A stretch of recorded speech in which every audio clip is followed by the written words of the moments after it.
Welcome, welcome everyone to another rendition of OTECH Pros held every Saturday at 11 a.m. Today, we are pleased to offer you an exciting topic. The topic today is testing the final rollout. How did we come up with this topic? Ash Mufara has suggested topics to us, and we are most willing to cover these very, very important topics. So today we have our OTECH Pros. For all four of them are here, and our regular contributor, Marty DeGarmo. We're going to now begin with Collins Mana. He's going to give us an overview of testing and the testing process. Go ahead, Collins. Yeah, so thank you, Lynn. I just want to greet my brother, all my brothers here, Marty DeGarmo, Bob Takusi, Vincent Ete, Oliver. Yeah, so we are here again for another edition of testing and why testing.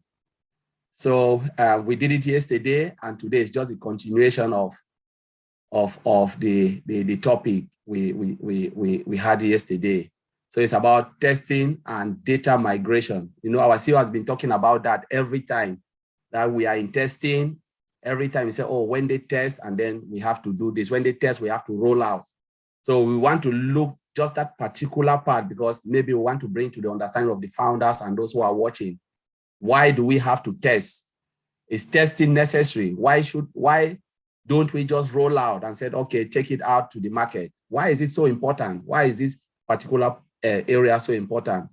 So what is testing? Testing is about ensuring that the software meet user expectation, meet and exceed. So because if you build a software, especially like what we have now in OnPassive, if it doesn't meet the customer expectation, nobody will come for our software. If it doesn't exceed, you know, it will not still bring people because say, why do I have to change from A to B? There must be something that must attract the customers to come in. And that is, you want to exceed their expectation to give them that X factor, something that they've never seen before. So that's why we test. We test to ensure, you know, that the software that we have built meet and exceed customer expectations. So I will share a simple flow diagram and we can go through the testing life cycle. So let me share my screen and let's look at it. So can you see my screen? Lynn, just thumb up. So the topic is testing and data migration. So we'll look at why do we test? Why should we test? So we test to gain customer confidence. You know, you want to test because you want to build the confidence to all the customers that will be coming in to participate in your products and services. You want to build that confidence. So you must test the product. And again, to check software adaptability, you know, how the software can be adaptable to each environment and also compatibility. You need to, you want to identify errors before you roll out. You know, that's why you test, to really find out if there are errors in your software, to avoid extra costs. Because if you don't test, there's always extra costs. And a lot of people don't really understand the cost. It's about loss of lives, you know, lawsuit will come, you know, the jobs, you know, there are a lot of things. The company can even shut down because there are companies that have come and then because they didn't test good, they didn't really have proper testing. What happened? They shut down and people lost their jobs. A lot of things happen. Money, you have to pay back all those who've paid for you to build the software. To accelerate software development, yes, the more you test, the more you accelerate because they can easily find issues, resolve it, and then move on. And then to avoid risks, again, we know the type of risks that can happen, you know, and then to optimize business, what happened? The revenue will come in. The more you test, people gain confidence, the more money you get because people will come and buy and say, yes, we have confidence in this. I've bought this thing and there is no issue. So I love it. And I want to come and pay again more. And that's how the company makes money. So now let's look at the type of testing. So there are two categories of testing. You have functional and you have non-functional testing. So let's look at functional. Within functional, we know we talk about beta and alpha. We've been talking about beta and alpha testing. So beta testing is always the last. So functional is about ensuring that all the functions that you have built meet they require specification. So what they have specified, have you built it right? It's about verifying that things that you are doing meet the criteria that you set before you start to develop the software. And the non-functional part of it is something that is not really related to the functionality. Because for instance, functional is a login screen, let me click on the login, let me enter input as your login credentials, click submit button. Those are the functions. You go to the mailing system, click, can I receive my email? Can I send email? Those are functions. Then now the non-functional part is the number of people, because sometimes when you build it, you cannot estimate those who will come and use it.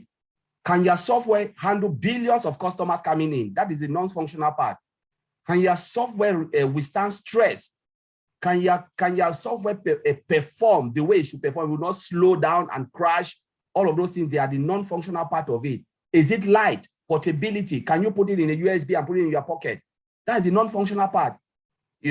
So those are the non-functional part. You have to test all of these things to ensure that the software meets those criteria, then you set off. Now, within the functional part of it, there are various methods of testing. When you build a software, you have testing the functionality, the major function. When you test it, you call it functional testing. Then what happens if there's an issue, you fix it, you fix that issue, then you have to retest. They call it retesting. And when you retest, what happens? You have to perform a type of test called regression. So for instance, you fix it and you bring it back, you implement it. What happens, for instance, take for instance our old mail. You have the calendar and the calendar is broken. Or you have the contact menu is broken. You go and you fix it. What do you need to do? When you fix it, you test it. You say, okay, yes, the calendar now is not working. You have to retest what? The contact list. You have to try if you can send email again, because sometimes you fix something, you bring it, that thing can break the other functions. You have to retest everything again. They call it regression. You have to check that, verify that your software, other existing functions was working okay, and have not been broken down because of the new things you've added. That's what is called regression test. After that, you have other type of test again. You have like integration, because all our components, remember all our applications, they interact with each other, OMail, OTECH, all of those. You need to test all those integration, because you can integrate something, it breaks something again somewhere. So you have to check if OTECH is working as it should. You have to check OTracker, OStaff, all of those integrated products. You have to check all of that. So now that is integration testing. You have even unit testing, because unit testing is conducted by the developers. Before they build a code, they have to do a certain check. You have smoke tests. When you deploy, you have to make sure all the high-level testing products, functions are still working okay. Now let's look at the agile test life cycle. You have the features. You have to understand the feature, what you want to test. You understand it. Then you have to write a test case. You have to develop a test case. A test case is about an input value and an expected result. So when you input something, there must be a precondition. For instance, if I input my name, Collins Manor, the precondition is Collins Manor really existing in the database? That's the precondition. You must ensure that I have created Collins Manor and it is existing in the database. That's the precondition. Then I can validate it now with my case, that when I enter Collins Manor, what I'm expecting, the login screen will display, because Collins Manor has been validated in that database and said, yes, this person exists in the database. Once I enter Collins Manor, whatever my email is, and I enter my password, once I click submit button, what will happen? The screen will display, because I've already created an account which exists in the database. So that is the precondition. So it's an input value and expected result. That is a test case. Now, from there, you have to execute the test.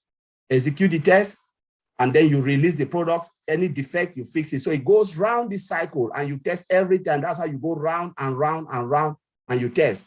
Now, the same thing with this software life cycle is the same. You plan, you understand the requirement, you plan your test, you create your test case, which I've just explained, which is input value and expected result. You prepare your test environment, and then you execute the test. And then you close if everything is. So you must ensure that you have 95 and above defect-free. Then that's where you say, yes, I have confidence in this software. And there are also different ways of testing. You have automated and manual testing. You also have behavioral and test. So you write, like TDD, which is test-driven development. Some company go by test-driven. So you write the test, then you build the software. Some other company go by the behavioral. You build and then you test the behavior, how the software will behave in real time. And that is how you go on and on. So it's a cycle of process to ensure that things work accordingly. Then you have that confidence to say, yes, I can go out with this. So I will leave it there and I'll hand it back to Auntie Lynn to take it from there. Thank you very much. Thank you, Collins, for an excellent and brief overview of testing. Next, we have Oliver Fonte, and he's going to be speaking about the importance of security testing. Go ahead, Oliver. Hi, good morning, good afternoon, good evening. Happy to be here, and I want to thank Collins for the brief overview, and my brother Bob, also Vincent, Lynn, hi, and Maddie, the big bro, and the father of the house. Yeah, I'm talking about security in testing.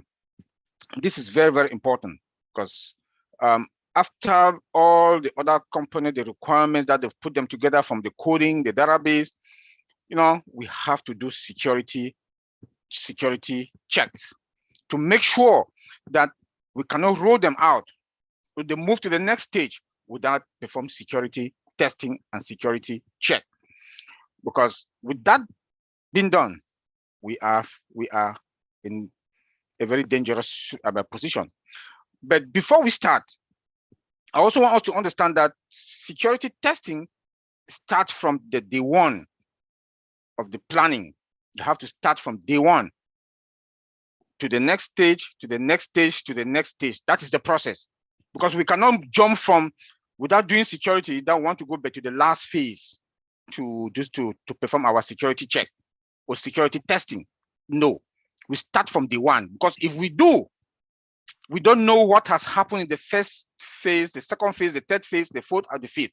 So we have to make sure that from the day one, before they even start writing the code, they have to come with a plan. Where are they going to fit in security testing? Why are they going to? So we have to check everything. My brother Bob will go into all that in security audit. Now, what is security testing?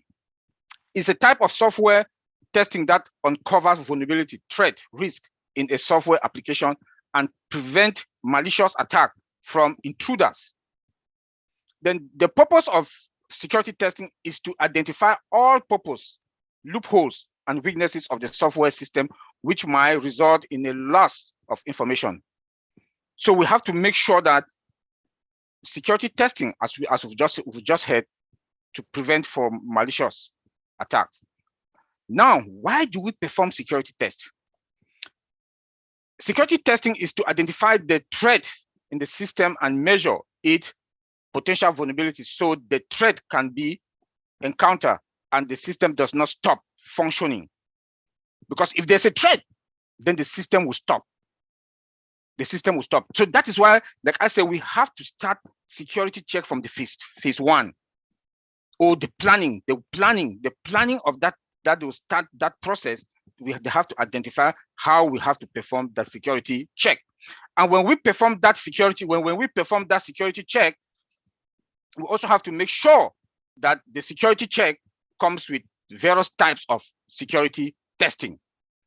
One, which is the vulnerability scanning. Very important. They have to perform vulnerability scanning to make sure that there's no threat, no vulnerability on phase one before they move to phase two. So they have to go through all these checks, all this security testing. The second one is security scanning. It involves to identify network and system weaknesses and later prevent solution for reducing the risk. And the scanning can be performed in two different ways that will come to it. We've already automated and manual. The automated is the one that I just talked about, the vulnerability scanning. That is the automated scanning. Now the manual one that drop now is the penetration testing that my brother Connie just talked about also a few minutes ago. Penetration scanning is very, very important. But since we also have AI, I'll explain that as we are going along about how AI is more important now in penetration testing. But me, as an IT person, I would prefer manual one, though it takes a lot of time. It takes time. AI comes now to automate the whole process. Now that AI has come, most of them, they're going into AI pen test, and it reduces time. But I, for one, I would prefer manual pen test, because a manual pen test, you have that urge, you have that control that you hack the system. You protect, you hack, you protect from network to application, from the network and the application, you hack, you protect. So that gives us the urge. Like Collins, my brother, said yesterday, that when the CEO, Mr. Ashmofa, comes and said, you cannot break our system, because he has that confidence. He has that confidence that they've done all the security check, they've done all the testing, security testing, everything is ongoing, and we are perfect to go. That is why you see the CEO all come again and say, you cannot break our system. You can't break our system. I'll leave the security assessment and security audit for my brother Bob to come in. And then let me talk about a little bit about the security posture testing also. After we've gone through all the checks, the security testing, we've gone through all the process, we have to come now for the security, the security posture, the overall security posture. One more time, the phase one, with the security testing, penetration test, bam, check. What are the components that they need? They look at it, check.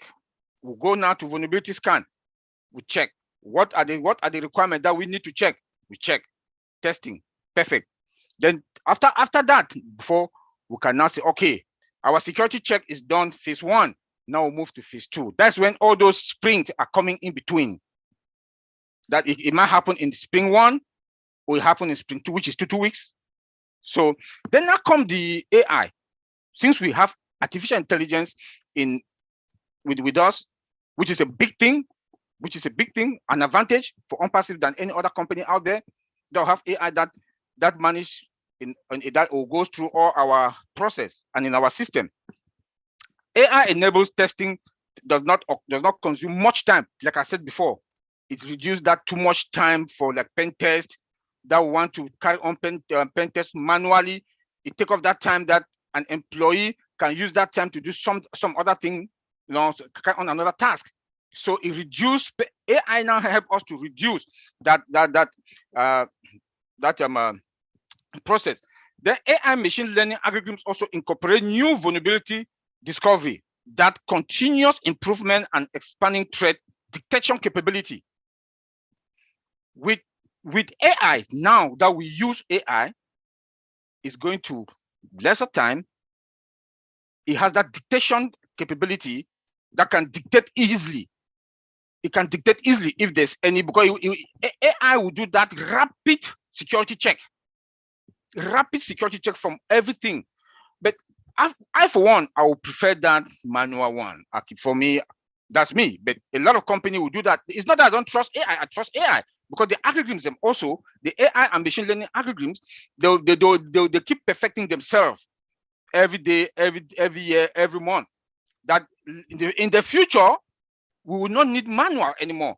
But from the start, I would prefer the manual one, so that as the AI algorithms are perfecting themselves, maybe 6 months, maybe 1 year, that we are sure now that those algorithms now they are strong enough, they are perfect enough to carry on all the security testing.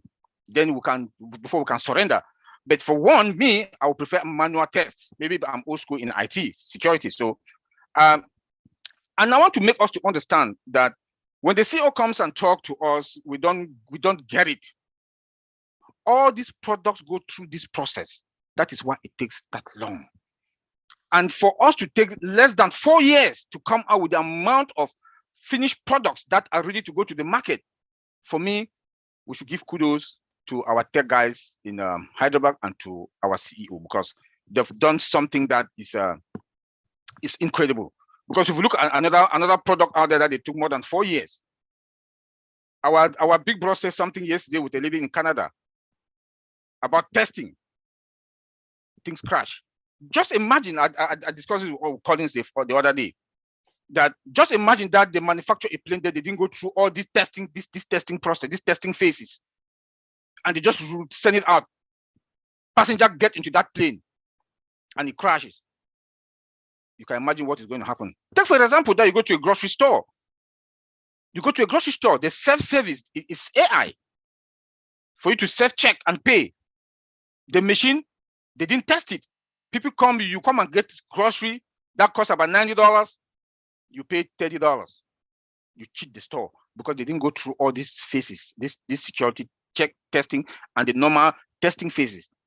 So testing is a very, very huge and important phase in IT, especially when company like OnPassive that is going to be the biggest on this planet. We have to make sure that our due diligence is being performed accurately and perfectly. So I will leave it there and I give it back to Anteline. Thank you very much. Thank you very much, Oliver, for that great presentation. Now we move on to Vincent. Okay. And Vincent is going to be talking about data migration. Go ahead, Vincent. Thank you, Anteline. Thank you, Brother Collins, for this great presentation. Thank you also, Brother Oliver, for the great presentation. So hello to all the participants everywhere you are. Good morning, good afternoon, good evening. So this is OnPassive. We need to win it. So today I'll talk about the data migration, and then my brother Collins talk about the testing. Oliver talk about security. I'll talk about the data migration. So first of all, before to start talking about the data migration, I need to start from a question that what is a data migration? So the data migration is a process of migrating data from one system to another. This is known as a data migration. So many people may think that data migration is the easy thing to do, just tick and push it there. No, it requires change to the storage. It requires also as well as a change to the database and also in the application. So we have several types of data migration. And then in the data migration, we have storage migration. We have a database migration. We have application migration. We have a cloud migration because you can do a migration from cloud to another cloud. We can do also business process migration and data center migration. So the data center migration, like this week, I know a lot of people hear about our migration, and our CEO said we'll do a migration from AWS to our own data center. So this is in one term, a data center migration. So what is a data center? So a data center is where business keep to the critical application and data. And the data center also is a real world location. It's not in a virtual one because it's like physical location where all the IT equipment refer to equipment or other IT technology in a room. So that's what they call it, a data center. So the migration of our system. So before we start the migration, we have several steps we're going through before to start the migration. The first step of this is to identify the data format, the location, and the sensitivity. So before you begin the data migration process, you need first of all to identify data you are migrating, what format is currently in, where it lives, and what format it should be in the post-migration. So during the pre-planning process, you may potential risk like something you need to plan prior to move the data. So you have to make sure that you know all the risk, everything before you start the planning, because if you don't know, you don't plan the potential risk, and then you start the process, then you face the risk, you cannot fix the risk. So you need to realize what you need to do, even the security measures, you need to put everything in place before you start the planning. So the pre-planning process, you can save you making critical error during the actual migration plan. So we move into second stage of planning, is like planning for the size and the scope of the project. So once you understand the data being moved, define the scope of the data migration plan. So plan out also the resources you need during the migration and put also a realistic budget in place. So this is how you need to plan planning, the size, and the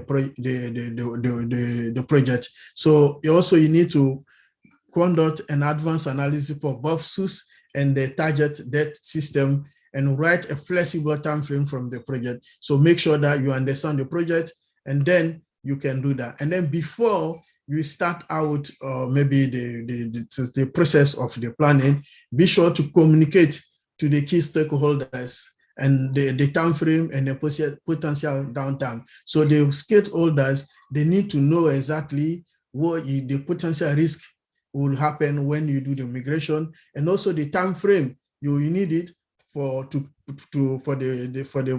project. And also the final thing they need to know the potential downtime, if there's any possibility of downtime. So all the stakeholders, they should be aware, and then the communication should go out to them as well. Then before to kick off the project, we need to do a backup of all the data. So the reason why we need a backup, the backup will allow us to, if we have anything like as corrupt or incomplete or missing file, we can use the backup to correct if we finish the process and anything goes wrong, we can use the backup to put this system back to the original state where it used to be. So nowadays, migration, a lot of companies use the cloud backup. Is the safest and the most secure backup method we're using in the industry now. So now, and then the next step, we need to access the staff and also the migration tools. So we need to access the staff skills. If the staff, we have the requirement, they have an ability to conduct the product, and also we have a migration tool. We have several migration tools. All migration tools, we have to assess which one it will be best to do our migration. So this is something also we need to do that, the framework, the time framework design, and also to make sure that it can help us to accomplish the project. So this is also one step, and also make sure that the flexibility that it can meet the requirement we need to accomplish the migration. So after that, we'll move to the execution of the data migration plan. So before we start the data migration plan, we need to also to make sure that the right system permission apply to allow for successful data migration, because if for people that don't have the right permission, the execution migration can fail. So make sure that the right people have the right security, and then from the target to the switch system. So this is how we can kick off the plan. So when the migration plan is executed, we'll always have a two result. We can have a fail migration. So when it's failed, what we need to do, we can roll back the system back to where it used to be. So if we have a successful migration, and then we have to start also the testing of final system. So the testing of the final system, we need to, after the completion and then the successful of the migration, we start the testing of the switch with the switch and also with the target system. We want to make sure that everything is work, the connectivity problems. If also we have get our goal, because we need a goal, the goal why we did the migration. So we need to check if we have the goal, and then also to make sure that everything is correct. We have a secure and also is in a proper location. So once we done all this, we're back to verification of the testing, conduct, unit testing, system testing, volume testing, web-based application testing, and also we have a batch application testing. So that will come into my brother Collins' area, where they will go to the testing and make sure that all the volume testing, unit testing is done properly. And then when they are satisfied, we know that 100% that everything is done. We have a final migration plan executed successfully. And then the final step, we need to follow up and the maintenance of the data migration plan. So the maintenance, we have to make sure that we did also some maintenance tests. If we have any issues, make sure that we follow up the maintenance of the system in place. Make sure that we also maintenance system is done as appropriate. And then we do also, if we do after the checking of everything, that something is not working, or maybe we have a file incorrect data file or anything, we still can use our backup to restore the system and make sure that we have the recover the important data for your business, where your business rely on. So this is a simple way how we can do the data migration plan. So I will leave it there for Antolin now.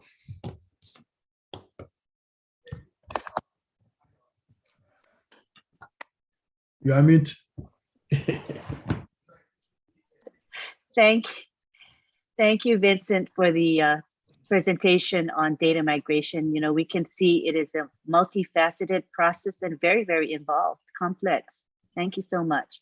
Next, we have Bob Takusi, who will be discussing compliance and security audit. All right, Antolin, good morning. Greetings from Bel Air, Maryland. Greetings to my brothers, Oliver, Vincent, and Collins, and of course, Brother Madi. Greetings to all our viewers worldwide. It's good to be here. It's a beautiful Saturday day. I think by now it is very, very obvious that for those of us who are clued in, who are following up, who know exactly what is going on behind the scenes and the front scenes about OnPassive, it is obvious that OnPassive is going to be the biggest and the greatest IT company that ever existed. It is very obvious. We are in over 200 countries right now. We are building multiple applications to serve our customers worldwide. We are going to be providing our services as well as receiving payments from our customers worldwide. And you know, in all these countries, they all have their own rules and regulations, their own compliance laws. So it is very, very paramount of us also to make sure as we build our systems, we are in compliance with the rules and regulations of all these countries. We know that our founder told us about a year ago that believe we have about 2 of the toppest law firms in the United States that are in the area of intellectual property and compliance. I believe rightfully so that there's one of these law firms here in Washington, DC area where I am, and there's another one in New York. And also in India, one of the best law firm, I believe the best law firm in India is also representing us. And we have several lawyers around the world, affiliates, who are going out there in these various countries, making sure, doing their due diligence, like Oliver said, doing their due diligence to make sure we are in compliance with the laws of this country, and feeding it back to the tech team, of course, to make sure, hey, we have this feature, we have this security-wise to protect, because one key thing nowadays, everything is online. Everybody's going online. Privacy is a very, very important aspect. So most companies are passing laws and regulations so that their privacy information is protected. You know, so compliance is the key. Compliance is very, very important for every company right now that's online. And you know, as we get online and as OnPassive is coming online, we also face the issues that some of these companies face. There are a lot of illegal activities that go online that could actually cause reputational harm to us and to all these companies. There is money laundering, massive money. OnPassive is providing a platform for the entire world for people to come together, you know. So there's going to be people who want to take advantage and do money laundering, cybercrime, you know, a lot of criminal activity goes on online. Remember that we are providing a total internet solution. So anybody who does anything online will have a need to come to OnPassive. Hence, cybercrime, people are going to also want to use it for other illegal activities like cybercrime. Corruption is one. And that's why our CEO always says we are the correction to the corruption, you know, and trafficking, human trafficking and things like that. So those are some of the illegal activities that, you know, are out there that could cause us harm. But our founder, as good as he is, he has actually told us, we know that our system is being built inside our infrastructure. We have anti-money laundering. So, and then with the addition of artificial intelligence, as my brother Oliver always brings to our consciousness, AI is there.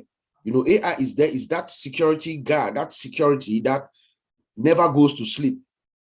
You know, human security, we might get tired, security might get tired and fall asleep and stuff like that. But the AI, the artificial intelligence, is constantly up and about, making sure we root out all this criminal behavior, criminal activity that's out there. So we have anti-money laundering that's in our system. So as we are building our system, as we are moving from each product phase rollout to another, we are also testing to make sure that these compliance regulations are in place as we move from one step to another. As we change versions of our application software, we are also testing for that capacity. We are also collecting payments from all over the world in different sources, different kinds of credit card payments and stuff like that. We'll be collecting those payments. So we have to also comply, make sure that our system has the ability to secure this personally identifiable information, credit card data. You know, we know that our database is encrypted totally. So we are also going to be, as we do our testing in each phase, we are testing to make sure that that database where this data is kept is secure, is safe, it's not hackable. We have there's a compliance regulation called Payment Card Industry Data Security Standard. It is a group of credit card, large merchants, Bank of America, Wells Fargo, all these big banks, they came together a few years ago, I think around 2006 or so.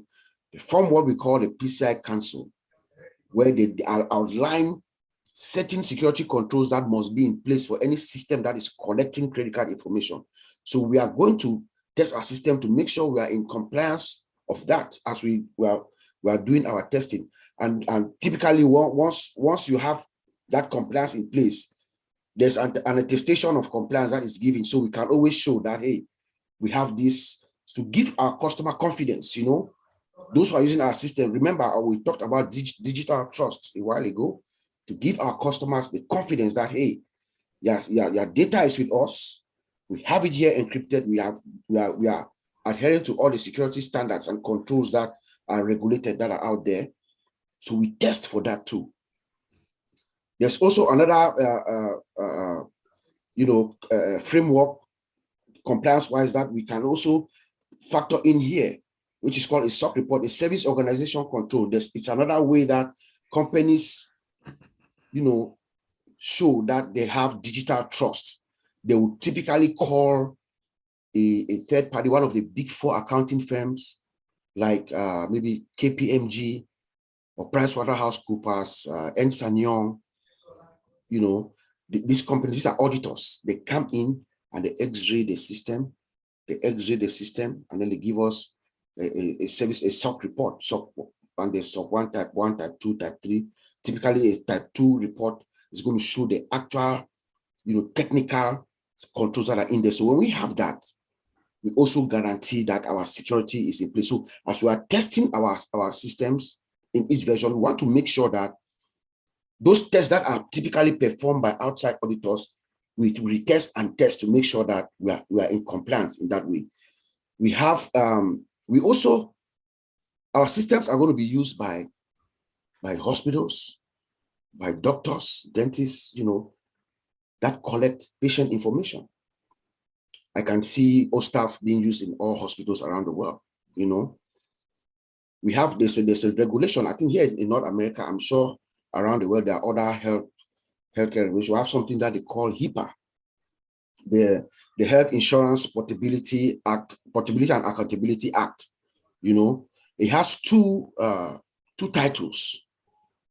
The second title pertains to protective health information, to protect the health information of patients. So we are building our system mindful of that fact too. So as we are testing and making sure that our system is in compliance, we are testing to make sure that we are also protecting the health information of customers, the customers that are going to use our system. And then, of course, privacy laws. Our privacy in Europe, I always say this all the time. My brothers here, Collins and Vincent, they are in Europe. There's a law, there's a privacy regulation called GDPR, General Data Protection Regulation, all over Europe. In Europe, actually, even the email address of Vincent is considered personal data. So when you are building a system that collects Vincent's email address per this law, there are certain about 12 security controls that must be in place. Even if you are outside like us, OnPassive is not in Europe, but if you are collecting European citizens' information, you have that system has to be protected. So we test for that. We test to make sure that the customers in Europe, France, Switzerland, everywhere around Europe, their data is protected. We test for that. In North America, we have something called CCPA, California Consumer Protection Act. It's similar. In New York, Canada, so all these countries, they have their own privacy laws. So as we are testing, we are making sure, we meet these requirements so that when auditors come or anything happens, we are safe. There are fines. I think Facebook, Melon Bank, and some other major corporations have actually been charged through GDPR for violating these laws. So there are stiff penalties for those who violate this law. So as we are building our system, I want you to understand that as we are building our system, we are doing our testing, we are making sure that we meet this compliance regulation. In terms of security audit, security audit is a very broad field. I'm a security analyst. It's a very broad field. It's a very broad field for us to discuss here, but I'll limit the scope to this particular discussion just to the development activities for our products, So remember, we have started with Brother Collins. He gave us a brief overview of it. Oliver talked about security. Vincent talked about the migration and stuff. The process, the policy is there, okay? They are going to be doing the things as they go along, as they do the testing. That's the policy of the company. Now we come to audit to make sure this policy is actually being followed, you see? So, for instance, we will do what we do a risk assessment. Each time we have to check to make sure as we move from one sprint to another, for instance, the system is the same. The system security, the checks that they made, they really actually did the check. So we for instance, did they do the static and the dynamic, what we call static and dynamic analysis? Did they really, these developers, did they actually check the code? Did they do their code reviews before they roll out? You know what I'm saying? Did they do those code reviews? Did they do the vulnerability, the dynamic analysis? Did they actually run their vulnerability scan? When they build the code, did they run it to check for any flaws or any flaws that they could fix? So this risk assessment that we conduct takes us in depth into looking to make sure that the steps, the policy in building this system or this software is being followed, is being adhered to. We also do an audit on the access. Access is very key. Brother Vincent is here, he's a database analyst. Access to this code. We have to make sure that the person who have the access, who is making the changes to this code, is the rightful owner of that component of that code. So we check to make sure that the access control policy is intact for the person who is checking out the code and fixing it and then checking it back in and what the process is.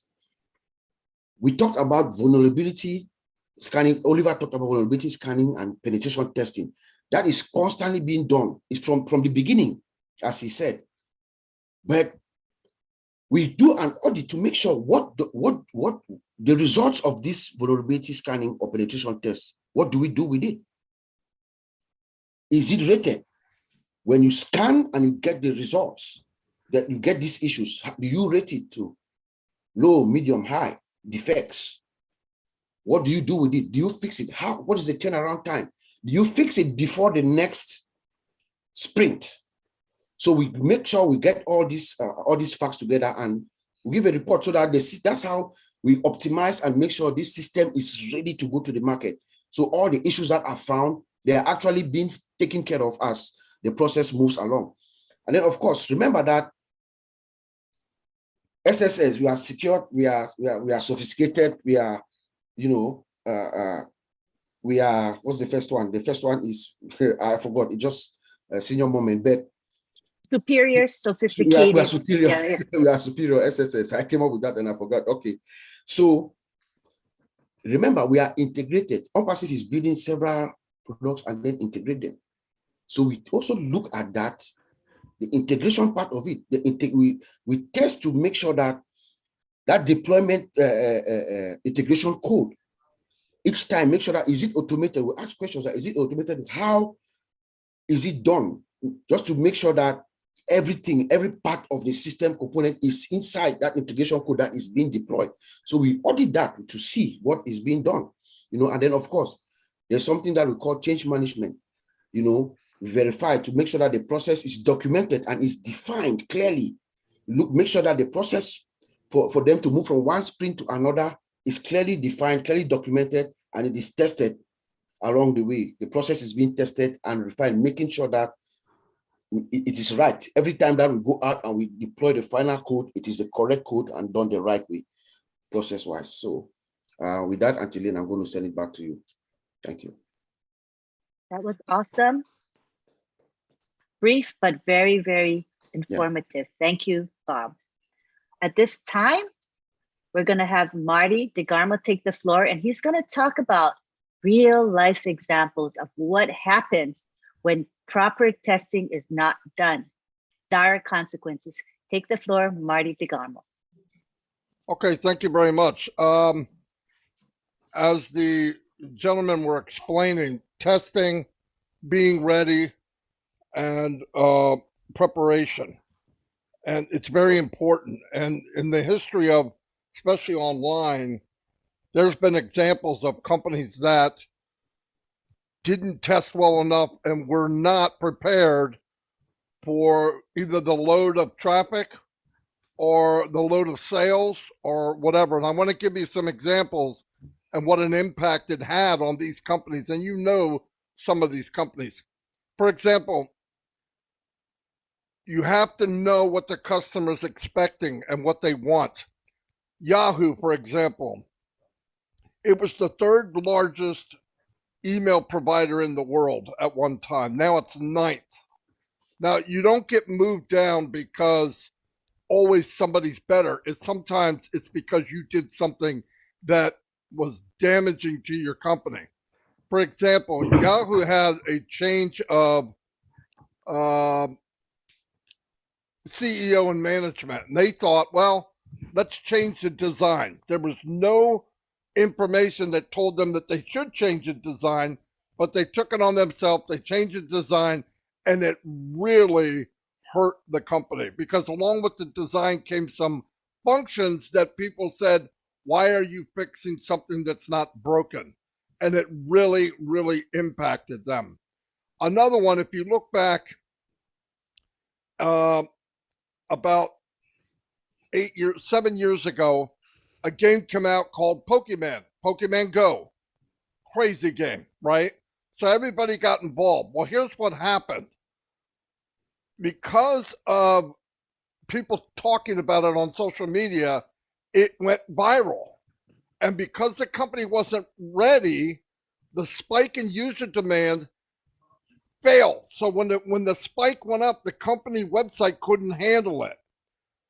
It was showing so much momentum. And remember, if you catch the momentum and you can handle what's coming, it's a big impact on how much money and revenue and standing you get in the community, especially on games.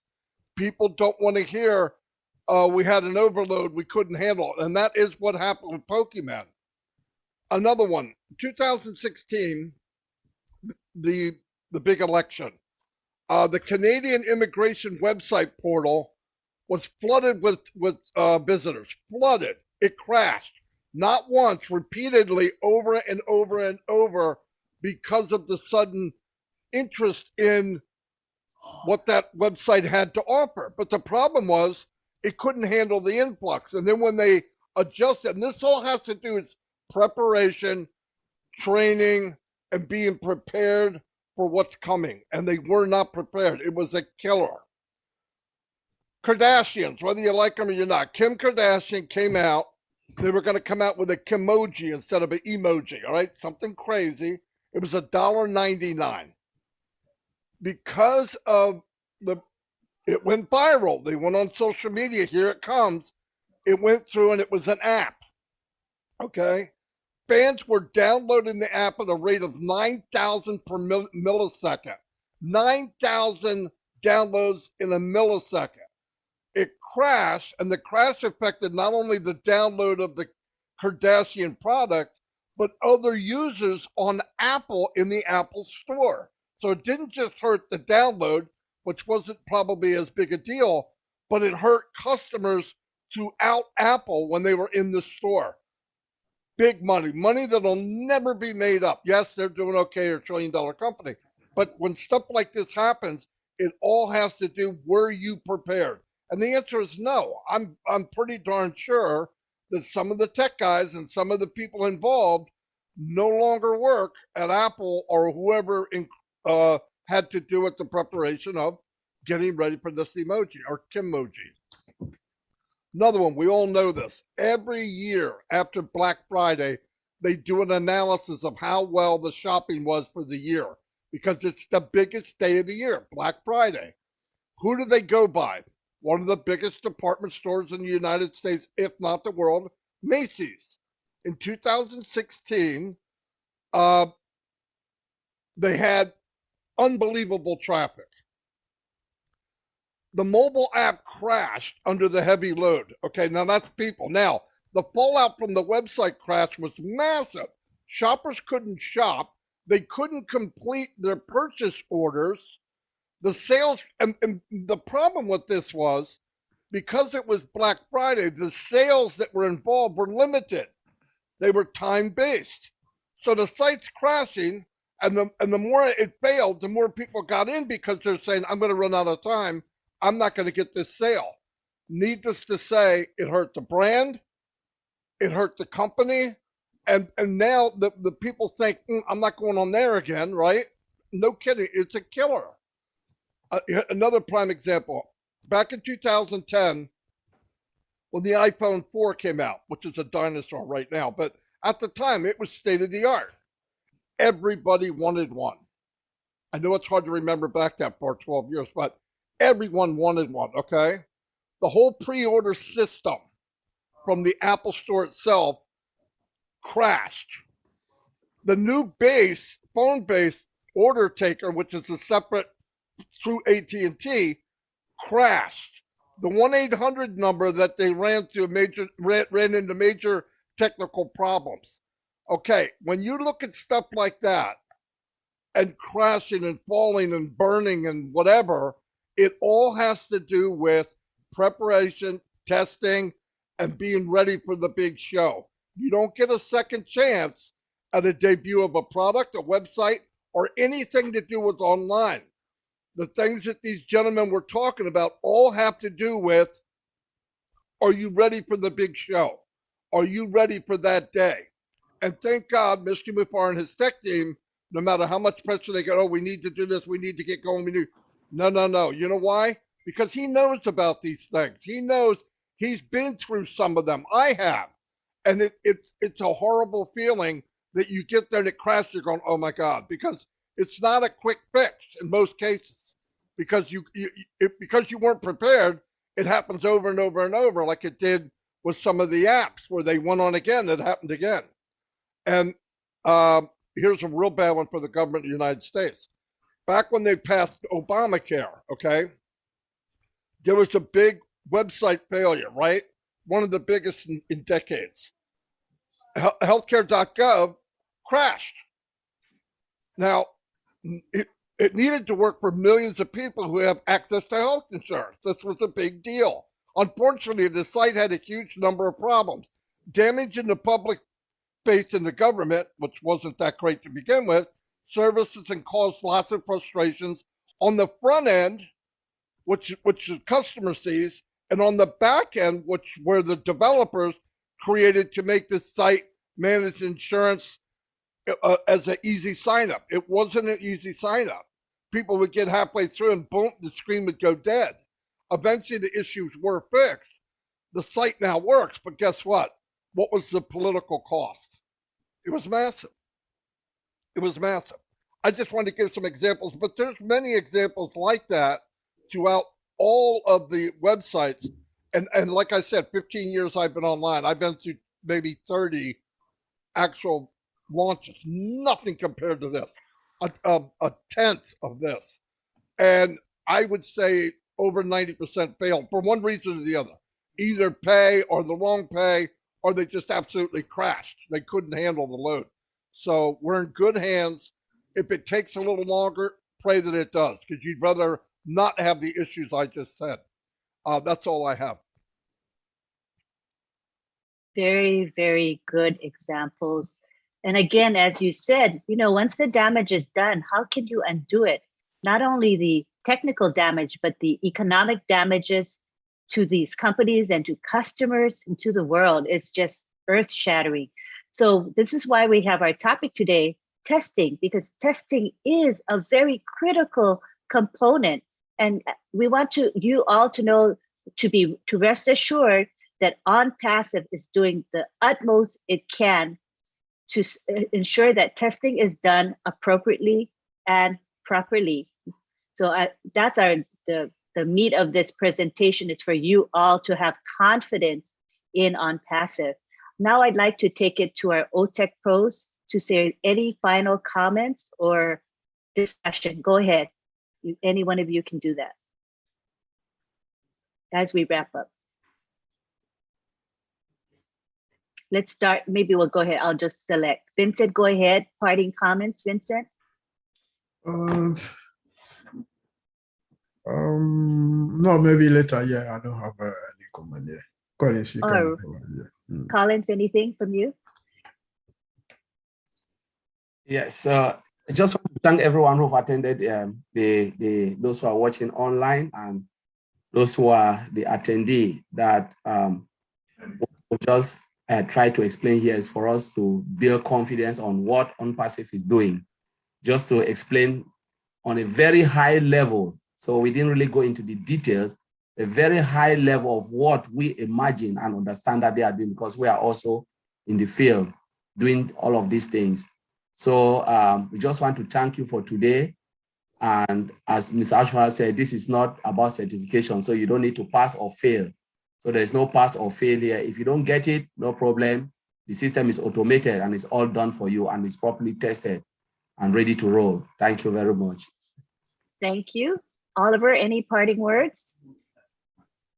Yeah, I just want to thank all our founders that are here to listen to us. Thank you. And I know and I believe that each of every one of you will go back home with at least with something to know about your business, your company, how your business function, and why is it taking that long? Because it goes through the testing phase, it goes through all these other phases with artificial intelligence embedded into it, 100% automation and integration. So all these, putting them together takes time, and that's why we are here today, to let you people know. And when it comes to also instill security, is to make sure that the CEO is so particular about the security, and to make sure that to prevent all the malicious attack from intruders to come into our system, and to make sure that before the system goes live, the security checks, the testing checks, everything has been checked, and we can roll it out. I want to say thank you and happy weekend. Thank you.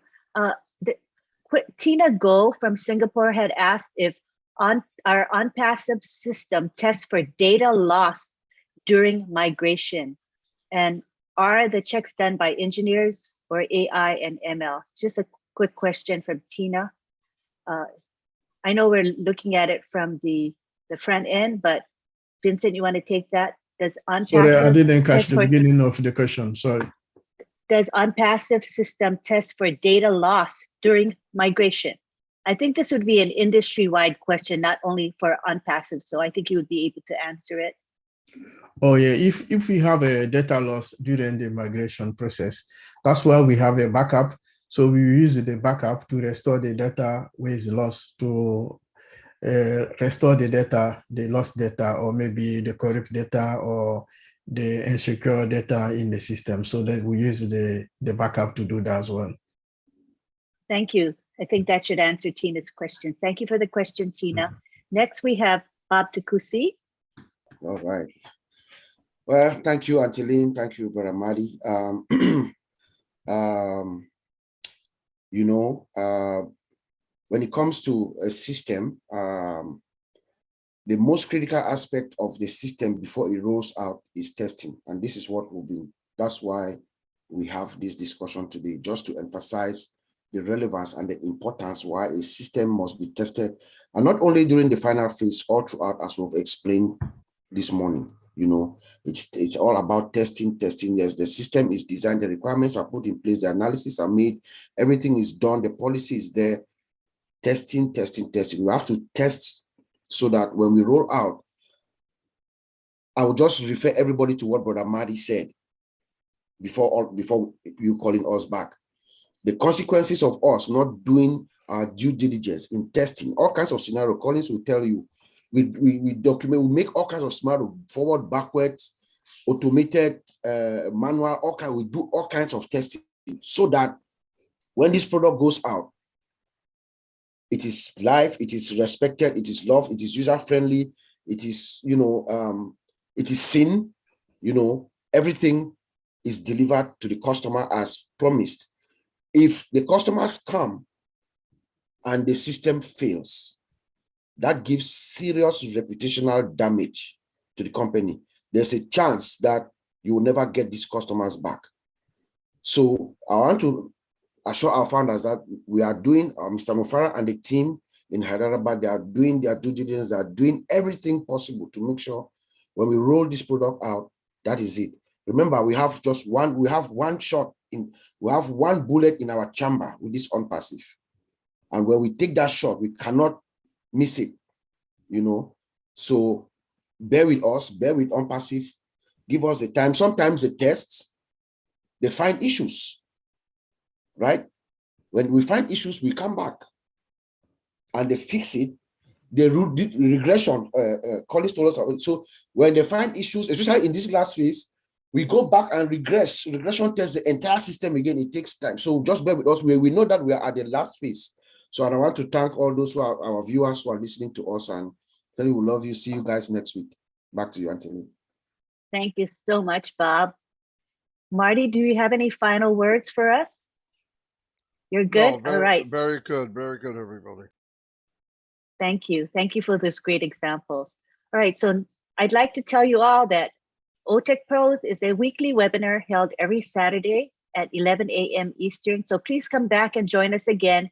Our topics are guided and suggested by our own CEO, Ash Mufara. So we know that when we're covering topics, these are critical topics that will benefit you all.